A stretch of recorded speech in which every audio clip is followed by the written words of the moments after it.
pun. Hamba yang tidak ada ruhnya. Ya.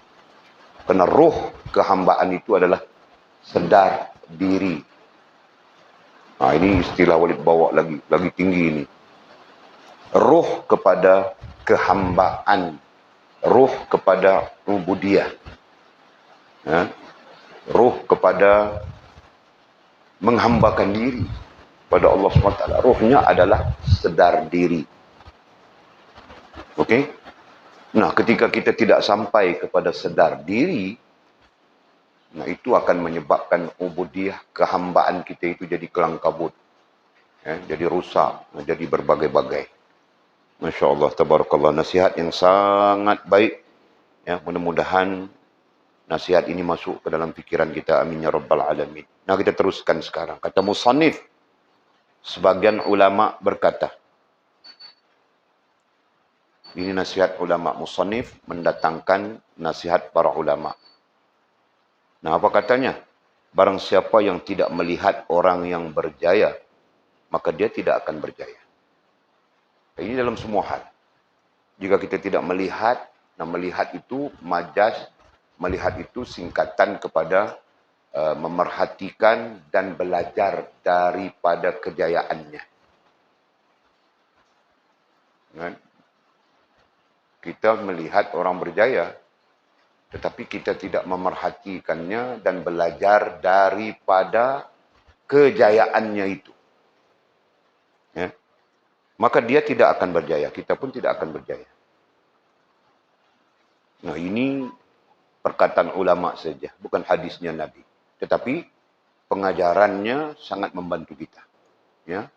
Pengajaran daripada perkataan ulama ini sangat membantu kita. Membantu bagaimana?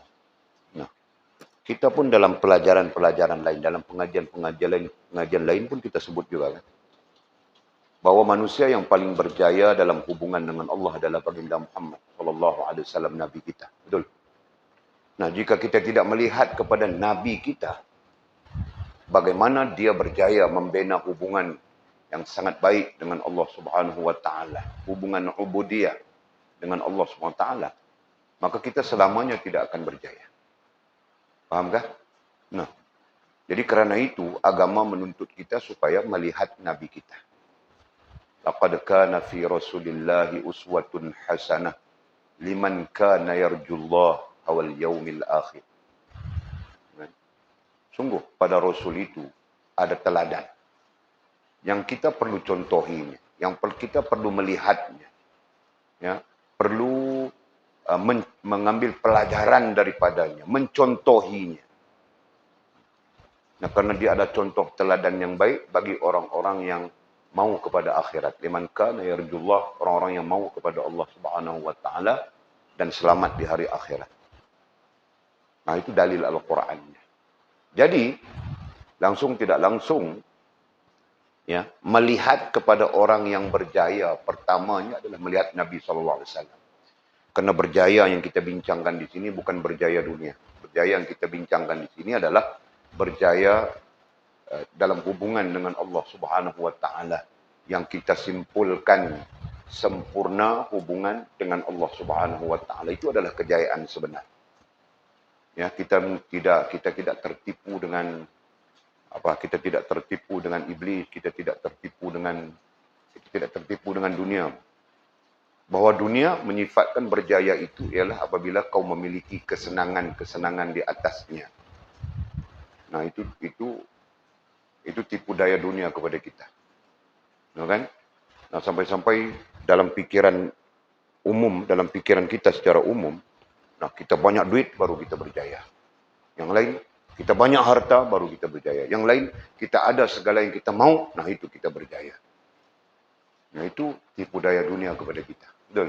Ada banyak orang yang ada duit, sakit jiwa saja.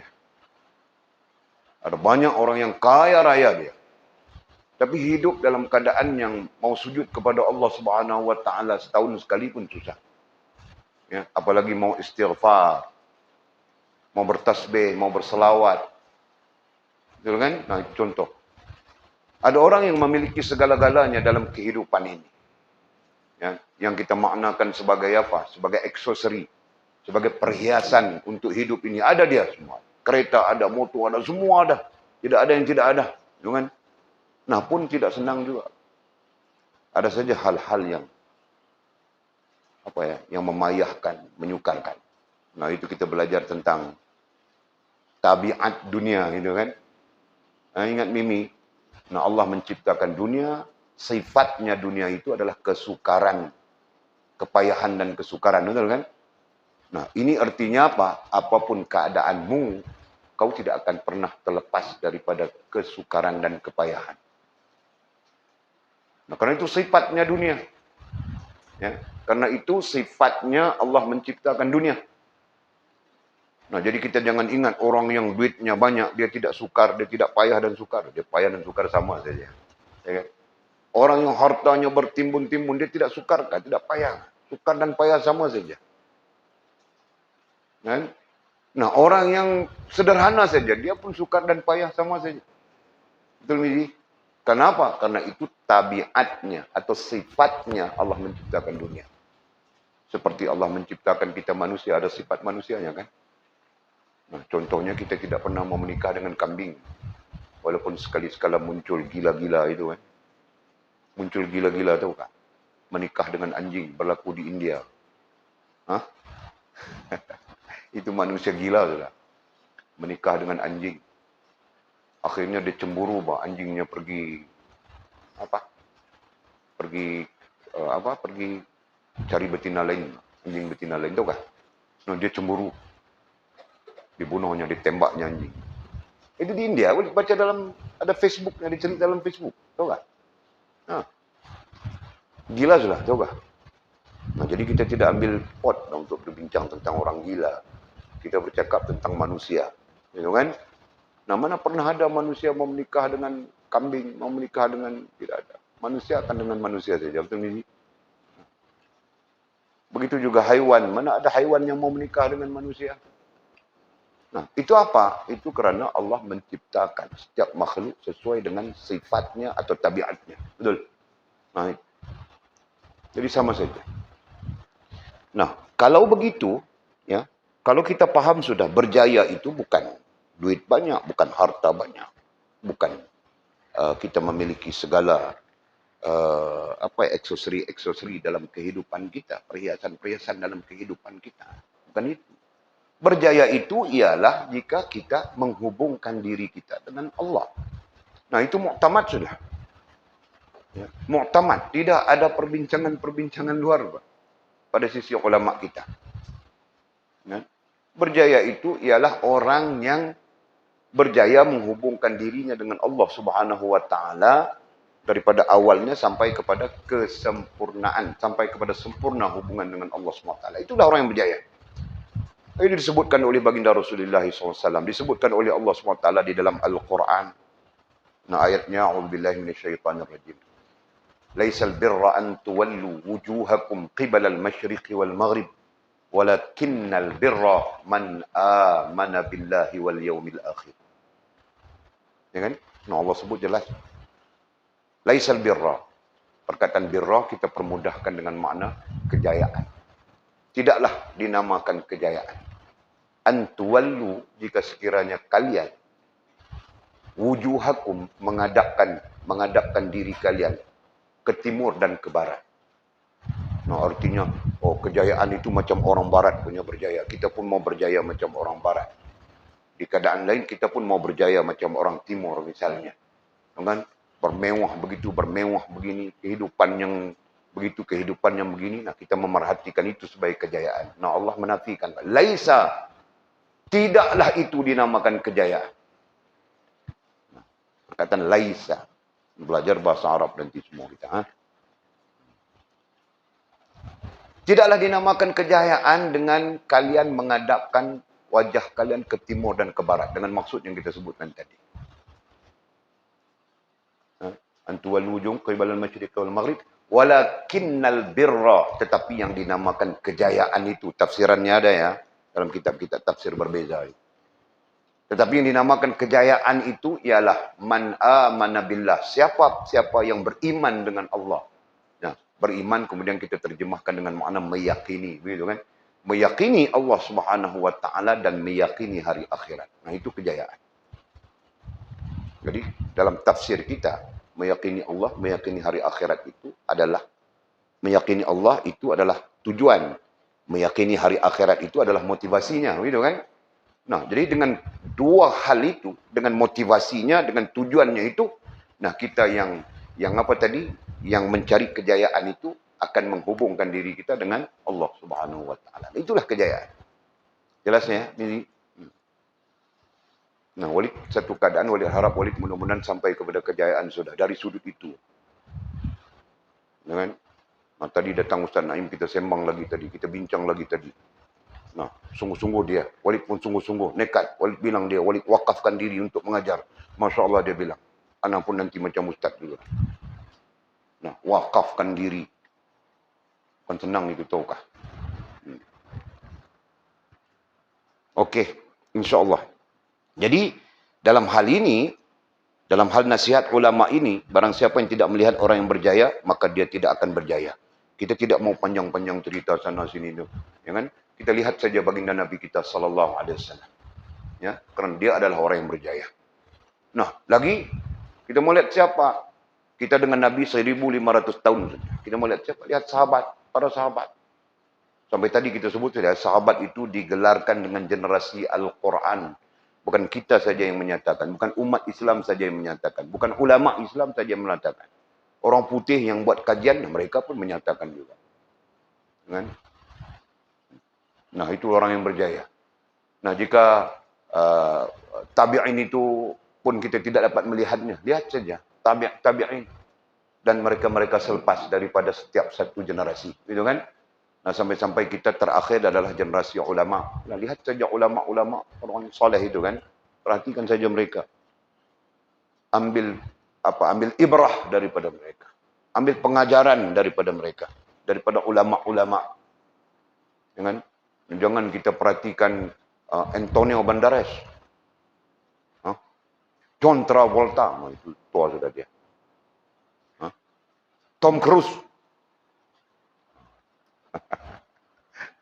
Jadi Walid tahu sebut, berarti Walid mengikuti perkembangan, tahu kan? Ya, jangan. Ambillah. Ya, tengoklah mereka-mereka ini, Tom Cruise, Antonio Banderas, bukan berjaya apa mereka. Kan? Kalau kita melihat kejayaan itu dari sudut kehebatan mereka, mana ada yang mati bunuh diri. Siapa yang bunuh diri itu? 1 jutawan. Bukan jutawan lagi, billion kalau tukar kepada duit kita, hartanya, tahu kan? Akhirnya dia mati bunuh diri saja, overdose dadah. Itu menggambarkan hidup yang penuh kekecewaan, hidup yang penuh sengsara. Nah, kita lihat Nabi kita SAW, memadai sudah. Lihat Nabi kita, mengenali Nabi kita, mengkaji Nabi kita. Jangan melihat Nabi itu hanya semata-mata dia Nabi. Kemudian dia Rasul. Nah, lain-lain kita tidak tahu. Itu yang Walid sebutkan tadi, berulang-ulang 2-3 hari. Kemarin, hari ini Walid sebut lagi. Nah, betapa pada sisi Nabi itu ada satu hal besar yang jarang-jarang kita pikir. Yang sabit daripadanya kita menerima agama ini. Jelas ini ya? Kita ulang, kita sebut lagi sekali. Sisi Nabi kita SAW itu ada satu hal yang sangat besar. Yang sabit daripadanya kita hari ini menerima agama yang suci murni. Ya kan? Kalau Nabi itu tujuan datangnya untuk membaca Al-Quran kepada umat, nah itu tidak berat. Gitu kan? Nah, Walid pun pikir-pikir juga, Masya Allah, Tabarakallah. Nah, membaca Al-Quran kepada umat susah apa? Turunnya Iqra' bismi rabbikal ladzi khalaq di Gua Hira. Nah, tidak ada yang menyusahkan apapun. Nabi menerimanya. Gitu kan? Nah, turunnya ayat-ayat yang lain. Pada malam hari, Nabi SAW beribadah, turunnya ayat Al-Quran kepada Nabi SAW. Nah, nanti paginya selepas solat subuh, Nabi akan membaca wahyu yang turun padanya di malam hari itu. Nah, susah apa? Berat apa? Tidak ada keberatan apa kan? Tapi sisi mana yang Nabi begitu berat? Sampai-sampai bahkan Nabi kita SAW bergelar ulul azmi. Ya, bagi orang yang mengaji, ulul azmi itu diartikan dengan nabi-nabi yang menghadapi kepayahan, kesulitan yang besar, penderitaan yang besar lebih daripada nabi-nabi yang lain. Sampai-sampai umat tidak mampu menanggungnya. Nah, nabi kita berada di dalam ulul azmi itu. Ya.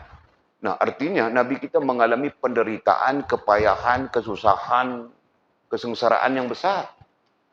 Di mana? Persoalannya di mana?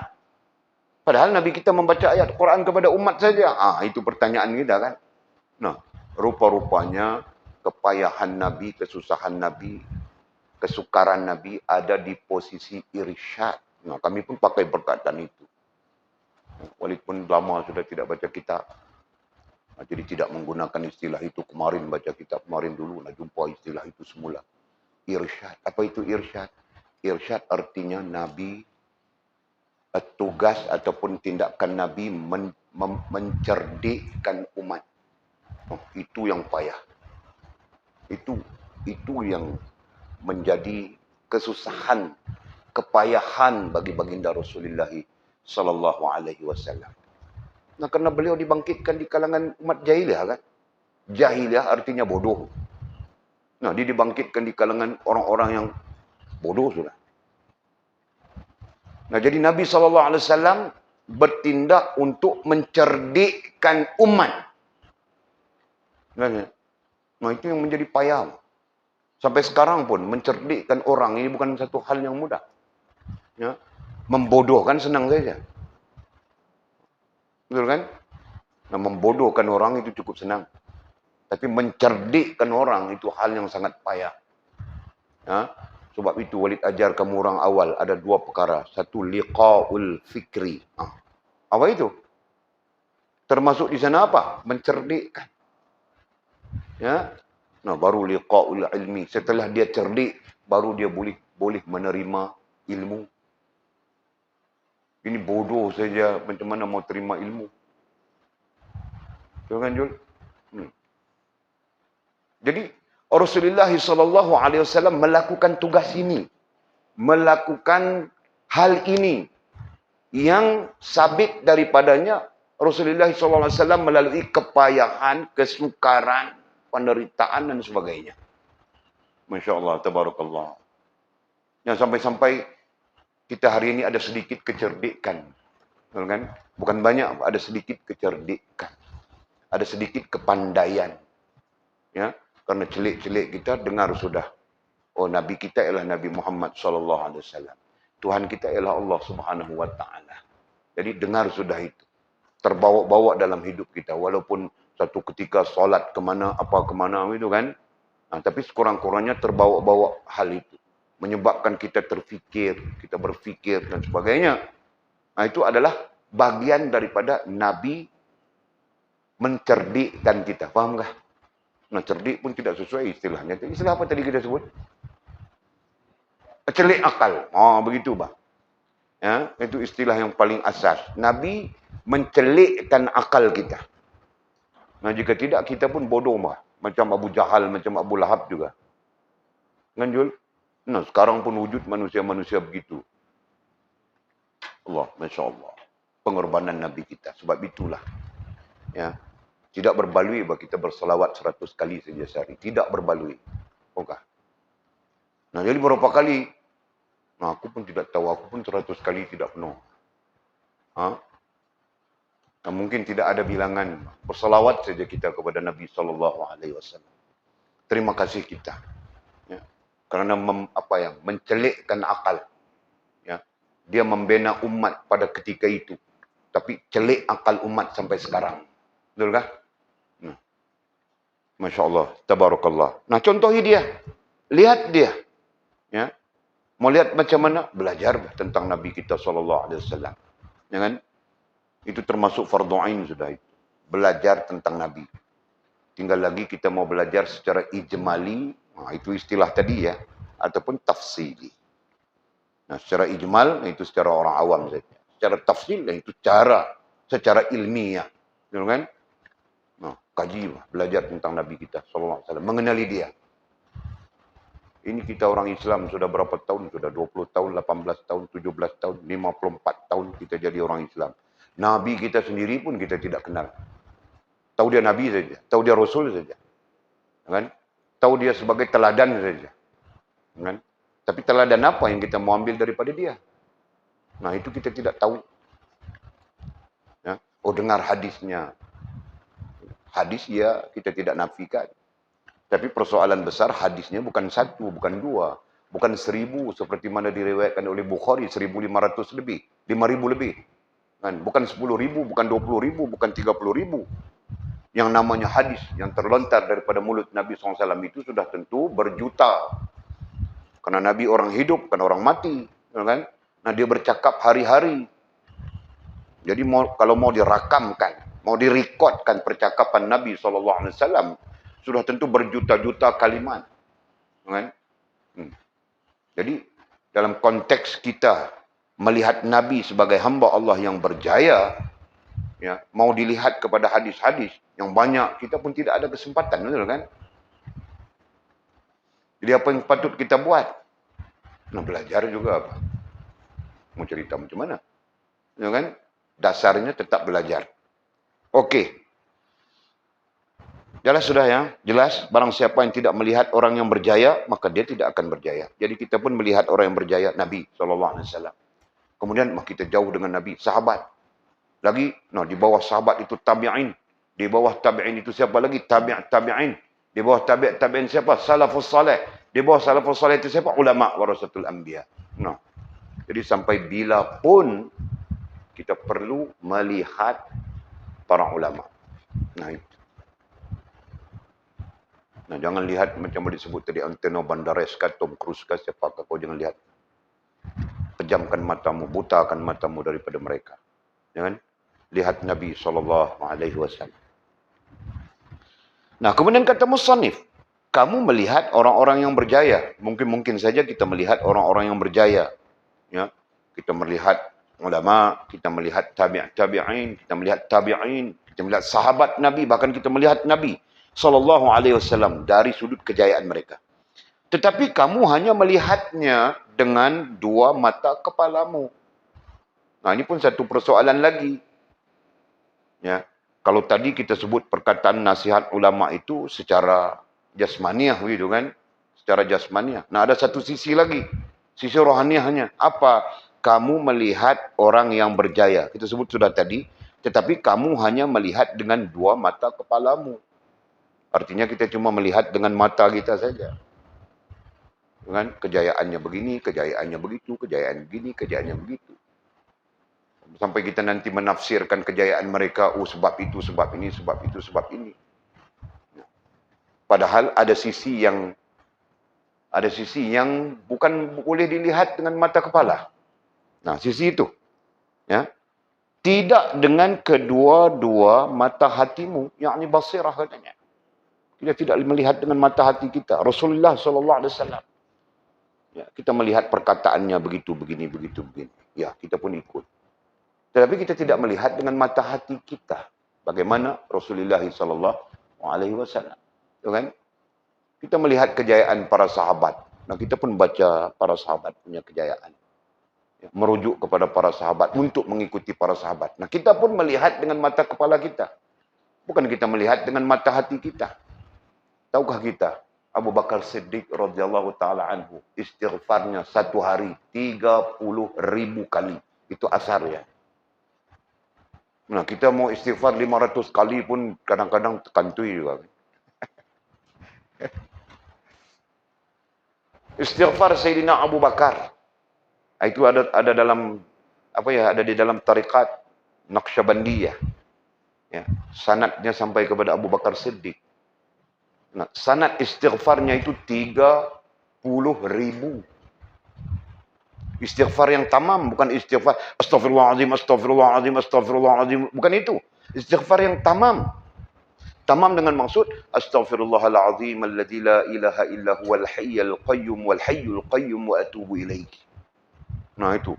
Ya, warat daripada hadis Nabi SAW, istighfar yang tamam. Istighfar yang lengkap, yang sempurna. Gitu kan? Nah, coba kita 30.000 kali dengan macam itu. 500 kali pun kau rasa kebingungan, sudah pening-pening gitu kan. Masya Allah, tabarakallah. Nah, sisi pandang itu, paham tak? Ya, bukan bercakap tentang, nah kita pun kena istighfar begitu, bukan.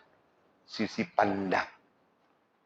Nah, kenapa Abu Bakar boleh beristighfar sampai 30.000 kali? Kenapa Sayyidina Umar boleh beristighfar pula sampai puluhan ribu? Kenapa para sahabat, para tabi'in, para tabi'in, salafus saleh, mereka boleh melakukan, ya kalau kita sebut dalam konteks istighfar, salawat dan sebagainya, puluhan ribu, kenapa? Mereka pun seperti kita juga kan? Sama saja. Kita makan nasi, mereka makan, ikut budaya masing-masing. Tidak ada orang yang makan gajah. Semuanya makan nasi, makan roti, kan? Ada lauknya gitu gini kan. Nah itu. Nah kalau dari segi makan. Nah kenapa mereka boleh? Nah, ini sisi pandang kerohaniannya. Ini sisi pandang kerohanian. Sebab itu, nah kita teruskan dulu. Katanya, boleh ulang. Tetapi kamu hanya melihat dengan kedua mata kepalamu. Nah, kalau kita melihat dengan kedua mata kepala kita, kita akan jawab tidak mungkin, tidak boleh. Betul kan? Mana mungkin kita boleh beristighfar satu hari 30.000 kali, mana mungkin? Ini berarti tidak ada kerja apa yang kita lakukan. Nah, bercanggah sudah dengan Allah SWT. Allah menyuruh kita bekerja. Betul kan? Langsung tidak langsung, Allah menyuruh kita bekerja. Mencari rezeki. Ataupun melakukan hal-hal yang berkaitan dengan tanggung jawab kita dalam kehidupan. Kalau sudah beristighfar sampai 30.000 kali pada pandangan kita, berarti tidak ada kerja apa yang dia lakukan. Betul kan, Jul? Nah, itu pandangan mata kasarmu. Yang disebut mata kepala itu. Ya. Nah, ini pun kita perlu belajar juga ini. Jadi katanya, tidak dengan kedua mata hatimu. Kita tidak memandang dengan basirah. Tidak memandang dengan mata hati. Nah, ini yang kita belajar baru-baru ini. Kita apa ya? Kita belajar tentang kaitan kita zikir nafsi itu. Itu pun Walid boleh perbetul malam ini. Ya, Walid perbetul dulu, takut lupa ya. Walid cakap tentang hal yang ke-6. Hal yang ke-6. Iaitu, nah Walid gunakan istilah yang kelang kabut, mata rantai lah begitu. Tapi Walid baca di dalam karya Salahuddin Tijani, dan dia menyebut mahkota katanya. Jadi pada malam ini perbetulkan sikit. Bukan kau bawa mata rantai itu yang bergemerlapan letak di kepalamu. Yang kau bawa itu adalah mahkota. Nah, mahkota itu dari mana? Mahkota itu dari zikirmu yang 5 itu. Hasbunallah wa ni'mal wakil.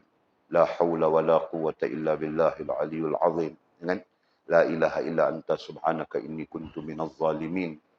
Kemudian apa? Iyyaka na'budu wa iyyaka nasta'in. La ilaha illallah wahdah la syarikalah. Dengan istighfarnya. Nah, majaskan, kiaskan, andaikan itu adalah mahkota yang diletakkan di kepalamu. Bergemerlapan. Nah, itu hal yang ke-6. Nah, baru kemudian hal yang ke-7. Ya kan? Nah, untuk apa? Supaya mata basirahmu, mata batinmu. Ada yang menyebut mata batin, ada yang menyebut mata hati. Nah, kalau di sini sebut mata hati saja. Supaya mata hatimu, ay basirahmu terbuka. Nah, itu dari sisi prosesnya, dari sudut prosesnya. Nah, sekarang kita lihat apa pentingnya basirah itu terbuka. Jadi kita jawab langsung, tidak langsung kita jawab sudah belumnya. Supaya kita boleh menanggap. Itu istilah ya. Istilah ilmu. Menanggap sir nafsi dan sir alami. Sir nafsi artinya rahsia Allah yang ada pada tubuh kita sendiri. Nah, kita boleh menanggap itu. Sir alami adalah rahsia Allah Subhanahu wa taala yang ada di alam semesta ini. Ya, yang ada di dalam alam semesta ini. Ya, supaya kita boleh menanggap. Nah, nanti yang menanggap itu apa? Yang menanggap itu adalah mata hatimu. Bukan mata kasarmu. Paham enggak? Nah, jadi mata kasar dalam perbincangan sastra, ya, mengatakan menipu saja. Kadang-kadang dia menipu. Bahkan dia menipu. Kau lihat pokok, kau nampak apa, Mizi? Nampak pokok kan? Nah, begitu dia menipu kita. Itulah mata kasar. Kau lihat orang perempuan, kau nampak apa? Nampak cantik? Itu betul. Itu dia tidak menipu. Ya, kerana yang namanya perempuan, apalagi bukan mahrammu, kau lihat sisi mana pun cantik. Betul? Itu ada hadis ya. Sebab itu Nabi larang kita lihat orang perempuan yang ajnabi. Al-Quran pula mengajar supaya menundukkan pandangan. Ya kan? Wahai orang beriman, tundukkanlah pandanganmu. Wahai lelaki-lelaki yang beriman, tundukkanlah pandanganmu daripada wanita-wanita ajnabi. Kenapa? Karena kau lihat dari sisi mana pun cantik. Nah, itu sebabnya. Nah, cantik itu nanti akan mempengaruhi kita. Faham tak? Nah, itu betul. Ya, itu bukan saja mata hati. Mata kasar pun betul sudah. Ya, paham tak? Nah, yang menjadi hal dalam perbincangan kita ini adalah tentang mata hati. Nanti apabila Allah membuka mata hati kita, nah ketika itu kita melihat, dikatakan kita melihat dengan melihatnya Allah Subhanahu wa taala. Paham tak? Paham dulu ya.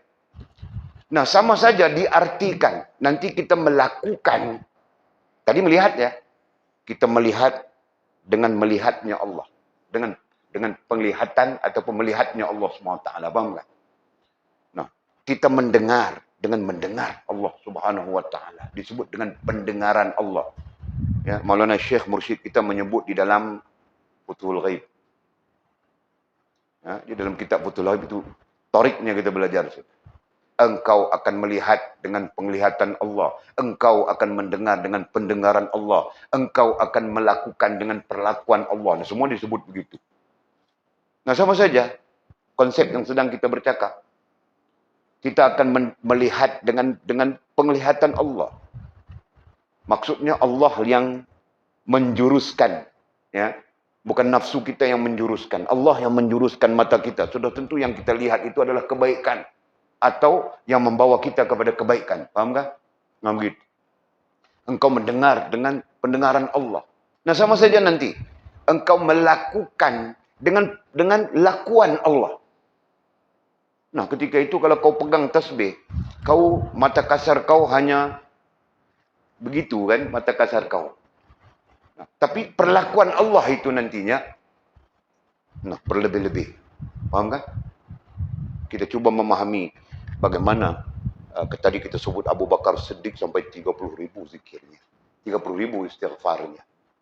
Ya. Nah, karena perlakuan itu adalah perlakuan Allah. Faham kan? Nah, itu. Keadaannya sudah tentu berbeza. Macam mana ini? Tidak paham ni. Tidak paham, kau berusaha sampai Allah buka mata, sampai Allah buka basirahmu. Begitu. Atau Allah buka mata hatimu. Dan kau sendiri akan memahaminya. Faham tak? Nah, begitu. Okey. Jadi, dalam konteks muhasabah kita disebutkan di sini ya. Kamu melihat orang yang berjaya? Ya betul, melihat orang yang berjaya. Tetapi kamu hanya melihatnya dengan dua mata kepalamu. Tengok dengan mata ini saja. Tidak dengan kedua mata hatimu, yakni basirahmu. Nah, yang menyebabkan kita tidak belajar bagaimana mereka berjaya. Seperti mana kita melihat Rasulullah.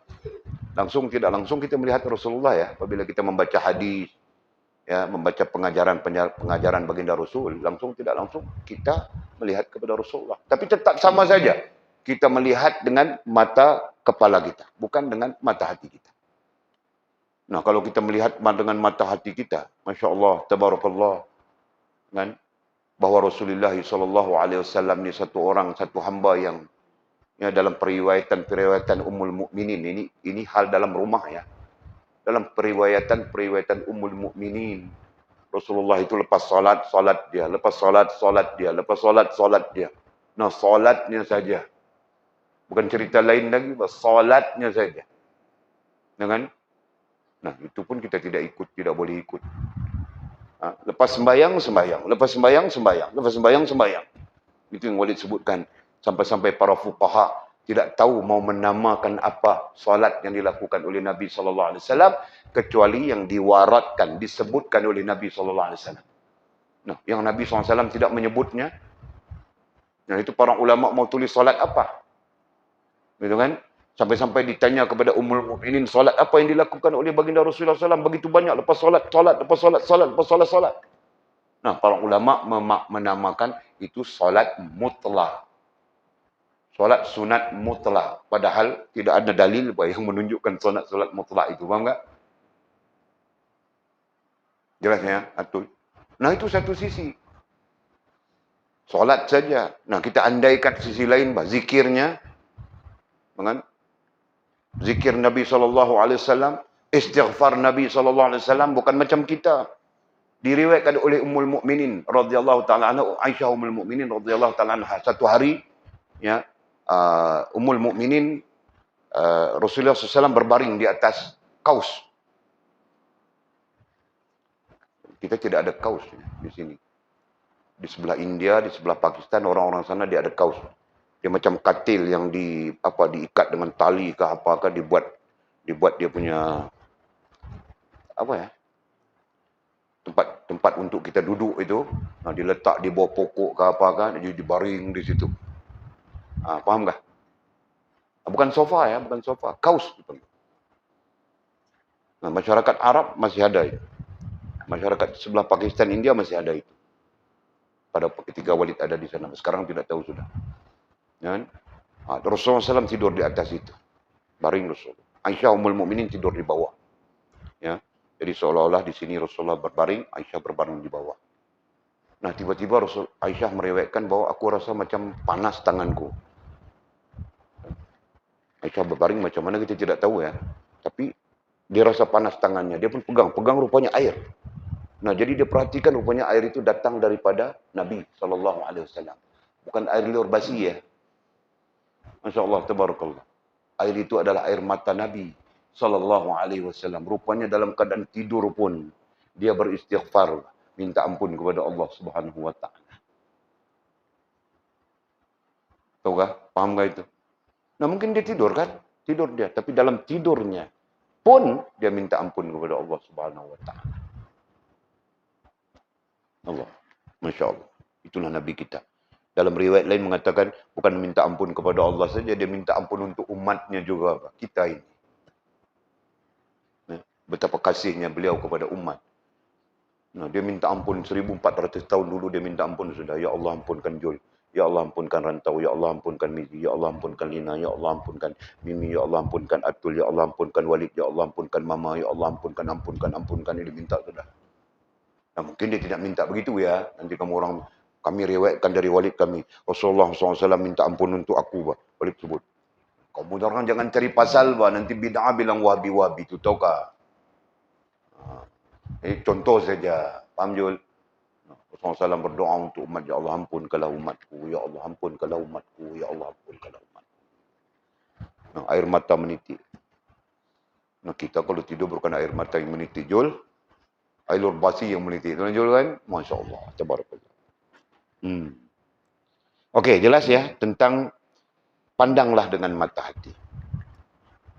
Para ulama dalam hal ini mereka membincangkan apakah mata hati itu nanti sampai satu peringkat tinggi ya baru dibuka. Para ulama berbincang tentang itu. Hasil daripada perbincangan para ulama mengatakan tidak. Adapun Allah buka mata hati atau berbasirah di peringkat tinggi itu cerita lain. Itu hal lain, keadaannya lain. Nah, ini berarti mata hati itu boleh saja Allah SWT buka bila-bila masa. Faham tak? Nah, dalam keadaan kita sekarang pun Allah boleh buka mata hati kita. Yang menyebabkan kita nampak ataupun kita dapat merasakan.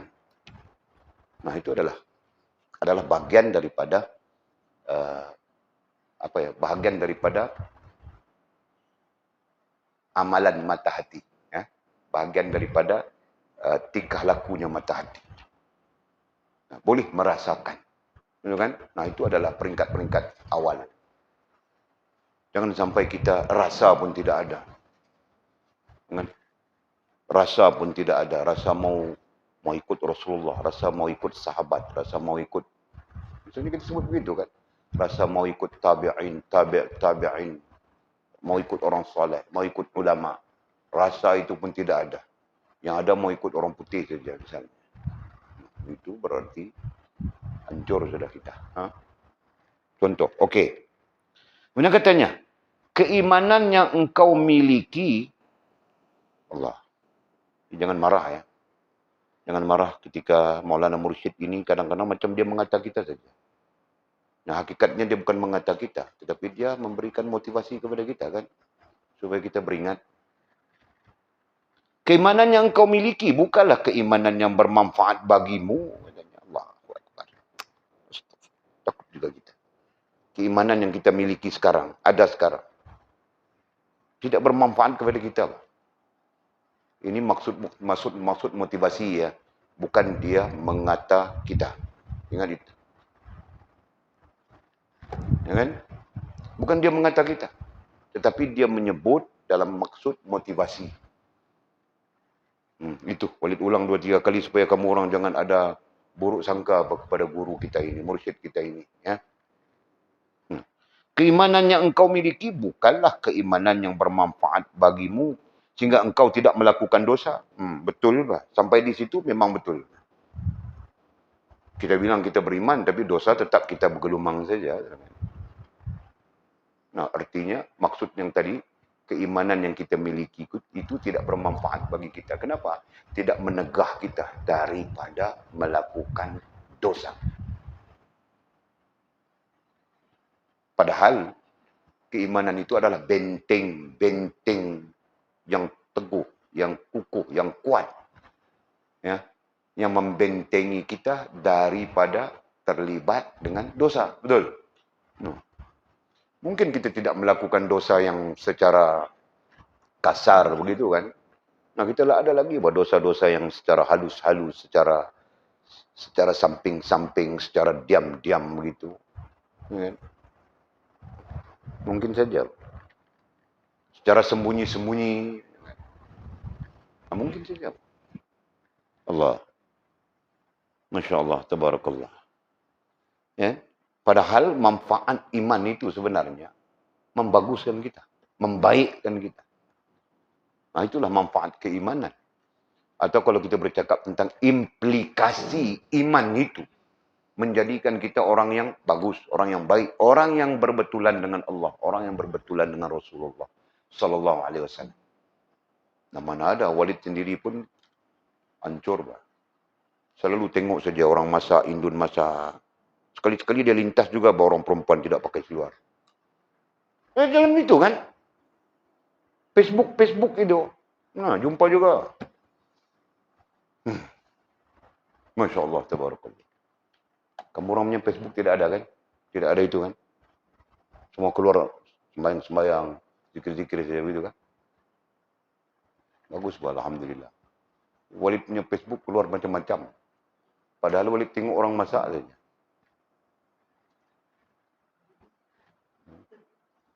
Betul kami kan? Nah, aku cakap saja bah, kamu orang ni. Okey. Allah, Masya Allah. Kamu tidak mempunyai mata hati. No. Lagi dia mengata kita. Seolah-olahnya. Kamu tidak mempunyai mata hati. Apa maksud tidak mempunyai mata hati? Buta bah. Betul lah. Kan? Kita buta banyak perkara. Kalau kita sebut celiknya mata hati itu dimaknakan dengan ada rasa dan perasaan. Nah, itu pun satu hal sudah. Walaupun tahap paling rendah. Ada rasa. Ada sense. Ya, dengan Allah. Dengan Rasul. Dengan apa yang dikatakan oleh Allah. Dengan apa yang dikatakan oleh Rasul. Nah, di situ saja kita macam mancis yang kena air saja. Tahu kan? Mancis yang kena air. Tidak mau menyala. Tidak cas. Ya, boleh faham kan? Apalagi dalam konteks yang sedang kita bercakap mata hati yang dapat menanggap sir alami, sir nafsi. No, masih jauh langit dengan bumi. Boleh bercakap oleh dia. Nah, kamu orang Allah yang maha tahu. Kita masing-masing muhasabah begitu saja.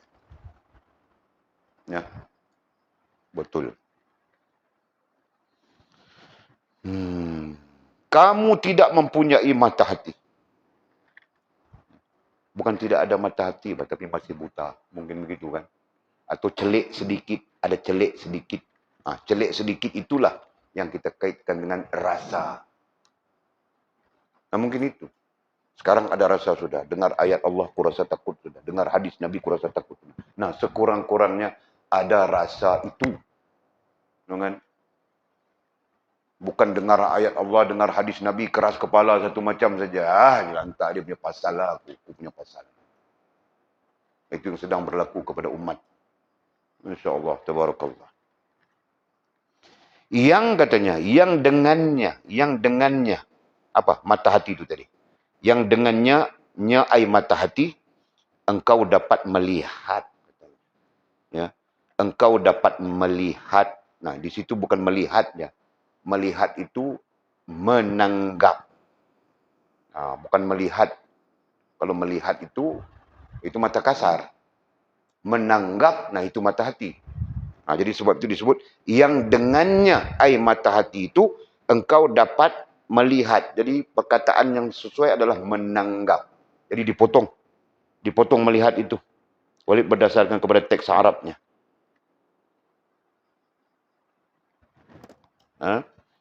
Yang dengannya ai mata hati itu, engkau dapat menanggap kepada orang lain. Apa maksud menanggap kepada orang lain? Dan menanggap kejayaannya. Kalau dia berjaya, apa berjayanya? Berjaya dalam hubungan dengan Allah. Bagaimana dia berjaya dalam hubungan dengan Allah? Itu kan? Apa yang dia lakukan? Apa yang dia amalkan? Nah, kita menanggap itu. Paham kah?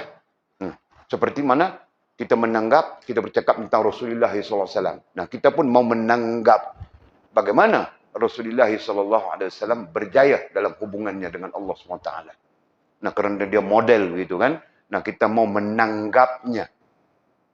Menanggap itulah yang perlu kepada mata hati. Bukan mata kasar. Apalagi Rasulullah SAW wafat 1500 tahun. Sudah jauh daripada kita. Kau mau melihat apa? Kan? Nah, tidak ada apa yang kau dapat lihat. Ya, yang ada, satu-satunya yang ada adalah menanggap. Ya kan? Nah, daripada serendah-rendah tahap menanggap itu, sampailah kepada setinggi-tinggi tahap menanggap itu. Nah, barangkali menanggap inilah termasuk di dalam apa tadi tesis kita itu, kecerdasan. Tahap-tahap rendah dan tahap-tahap tinggi. Nah, sampai tahap-tahap tinggi itu disebut menanggap hikmah. Hikmatul muta'alliyah. Macam-macam. Okey. Jadi betul kan? Walaupun dia menyebut begini, musannif menyebut begini, mursyid kita menyebut begini. Nah, Walid rasa benar saja, betul. Jadi kita punya hati, mata hati dalam menanggap itu pun terlalu lemah. Bukan menanggap orang lain yang berjaya, menanggap ayat Allah. Ya kan? Tentang apa? Tentang akhirat, tentang sengsara, tentang azab. Nah, kita tidak ada rasa. Ya kan? Nah, ada pun orang-orang yang mata hatinya terbuka, tahap-tahapnya mungkin bukan rasa lagi, tahapnya mungkin tinggi. Sayyidina Umar radhiyallahu taala anhu ketika turunnya ayat Al-Qari'atu mal-Qari'ah wa ma adraka mal-Qari'ah, ya, dalam asbab nuzul diceritakan itu. Ketika Sayyidina Umar masuk ke masjid Rasulullah, masjid Nabi, ya, masjid Nabi yang kecil itu ya, bukan yang besar sekarang ini, yang kecil itu. Raudhah itu, dalam Raudhah Nabi sallallahu alaihi wasallam. Nah, itu masjidnya. Ya, ketika Sayyidina Umar berjalan mau masuk ke dalam Raudhah itu, dia dengar Rasulullah SAW sedang membaca wahyu, ya, wahyu yang diterimanya. Al-Qari'atu mal-Qari'ah. Nah, ketika itu bergoyang sudah badannya. Tangkap pokok, tangkap apa? Tangkap tiang masjid, batang kurma. Tiang masjid ketika itu batang kurma saja. Al-Qari'ah mal-Qari'ah, ayat yang keduanya itu kan. Nah, ayat yang keduanya mal-Qari'ah. Terketar-ketar sudah Sayyidina Umar pegang batang peluk batang kurma tiang masjid itu, bau. Yauma yakunun nas, hari di mana manusia kal farashil mabsus, jadinya macam kelkatu yang berterbang berlanggar antara satu sama lain. Berdebub Sayyidina Umar pengsan di situ. 3 ayat saja. Al-Qari'ah, Mal-Qari'ah, Yauma yakunun nasu kal farashil mabsus. 3 ayat saja. Sayyidina Umar pengsan sudah. Nah, kita kau baca habis satu Quran pun aku tidak akan percaya kau pengsan. Sama saja Walid. Itu hari kita khatam Quran kan bulan Ramadan. Dari ayat pertama surah apa ya? Surah Fatihah itu kita mula sampai habis An-Nas. Tidak ada seorang pun pengsan termasuk Walid, betul? Nah, mau cerita apa? Ya kan? Nah, ini berarti apa? Ini berarti daya tanggap Sayyidina Umar itu begitu hebat. Nah, kenapa daya tanggapnya begitu hebat? Karena mata hatinya, basirahnya dibuka oleh Allah Subhanahu wa taala. Faham tak? Nah, begitu. Ya. Nah, kerana itu kita mohon kepada Allah supaya Allah buka basirah. Kau memohon macam mana? Hari-hari kau doa. Nah, itu tidak memadai. Ada skillnya, ada metodnya, ada kaedahnya kan. Nah, apa kaedahnya Walid? Kau sudah ajar semua orang. Zikir nafsi itulah kaedahnya. Betul kan? Nah, amalkan saja, lakukan saja. Mudah-mudahan Allah Subhanahu wa taala membuka mata hati kita. Begitu. Ya. Kalau tidak sampai macam Sayyidina Umar pun, nah sekurang-kurangnya ada rasa. Apabila Allah menyebut azab, ada rasa takut, ada rasa gemetar. Hal itu pun disebut oleh Allah kan. Innamal mu'minuna alladzina idza dzukirallah wajilat qulubuhum. Ya, sesungguhnya orang yang benar imannya. Nah, Walid merujuk kepada tafsir As-Sawi. Tafsir yang lebih cenderung kepada kerohanian, lebih cenderung kepada tasawuf itu. As-Sawi. Digabungkan dengan Jalalain As-Sawi. Tafsir itu. Ya. Apa bunyi ayat tadi? Innamal mu'minuna alladzina idza dzukirallah. Sesungguhnya orang yang benar imannya. Ya, orang yang benar imannya kepada Allah. Ya. Innamal mu'minun, sesungguhnya orang yang benar imannya kepada Allah. Idza dzukirallah, bila disebutkan kepadanya nama Allah. Idza dzukirallah wajilat qulubuhum. Wajilat dengan makna gemetar hatinya. Sebut nama Allah, gemetar hatinya. Wa idza tuliyat alaihim, bila dibacakan ayat-ayat Allah kepada mereka, zadathum imana, bertambahlah iman mereka. Mana ada itu pun kita tidak ada. Kan, Mizi? Nah, kalau Walid, aku memang angkat tangan, tidak ada. Jujur saja. Orang yang mau belajar, silakan. Orang yang tidak mau belajar, nah aku mau bilang apa? Nah, tapi Walid pun tidak ada itu. Ada gementar. Nah, hari ini saja, sekarang pun kita sebut nama Allah, gedegum, gedegam, gedegum. Ada gementar kita. Nah, masing-masing kita tanya diri kita. Allah menyebutnya begitu. Ya, walaupun ada tafsirannya, tetapi secara literal, ya, secara lafzi, secara lafaz. Nah, itulah maksudnya. Orang yang beriman, orang yang benar imannya, sebut nama Allah saja gementar. Ya. Nah, itu kalau dibandingkan dengan psikologi modern, kalau kita bandingkan, macam mana ya? Nah, macam Maulid selalu sebut, Mizi bercinta dengan seorang yang namanya, apa namanya Mizi? Kasih satu nama, Jul. Yana, Yana juga. Okey. Oh, setia bersama Yana. Lama sudah. Okey, Mizi bercinta dengan satu orang yang namanya Yana. Nah, bercinta separuh mati, bagai nak rak. Cinta betul-betul. Ini cinta Tamilnya. Cinta filem Tamil. Betul-betul cinta. Nah, ketika itu kau mendatangkan 100 nama lain daripada Yana, sedikit pun tidak terkesan kepadanya. Betul? Boleh faham tak? Nah, kau sebutlah nama siapa yang kau mau sebut. Nah, aku mau sebut nama pun tidak tahu. Ya, kau sebut 100 ke 1000 nama yang bukan Yana, nah itu sedikit pun tidak terkesan dia. Tahu tak? Nah, ketika kau sebut Yana, dia batuk. Apa? Ya, kan? Nah, itu psikologi ya. Ya, kan? Nah, kau sebut Yana saja dia batuk.